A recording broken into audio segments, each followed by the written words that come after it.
I think Kyrie Irving should retire. I think he should announce his retirement today.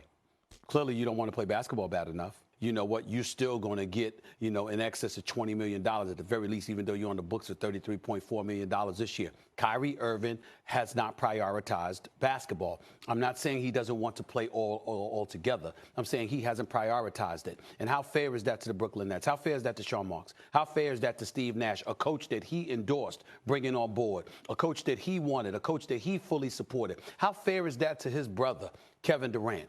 Now, we can sit up there and say what we want about Kevin Durant, temperamental and all this stuff. This brother is a superstar and answers the call the way superstars are supposed to answer the call. Whenever he can play, he does play. That's who Kevin Durant is. He loves playing the game of basketball. He can play it for a lot of money because he's so great he commands it, or he'd play for free. But he'll play anywhere because that's Kyrie Irving clearly is not interested in doing that. And that's the problem. So guess what?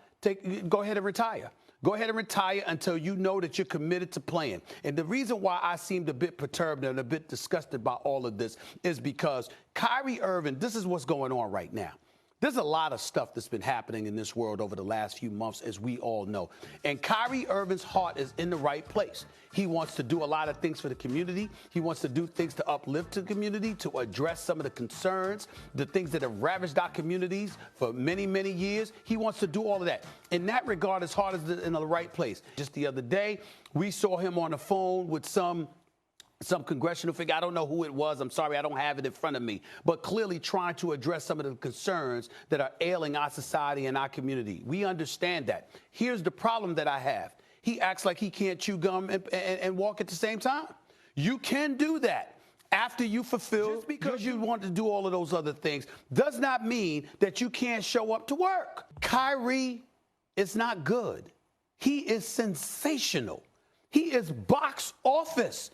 To watch you walk through the turnstiles and pay your hard-earned money to see the kind of show that this brother can put on any given night, knowing he has box office appeal, knowing he has greatness in him, and now a championship pedigree with a championship roster, he doesn't seem to care. He doesn't seem to care enough about his teammates. He doesn't seem to care enough about the organization. He doesn't seem to care enough about the game of basketball, the NBA brand. He doesn't seem to care about the fans who are starving to see him perform, because just because you get to see the greatness of LeBron and Bradley Beal and Kevin Durant and take away from your desire, your zest to see the greatness of Kyrie Irving. He's that special. One thing, and he's not, and by the way, he's not a bad guy. His heart is in the right place.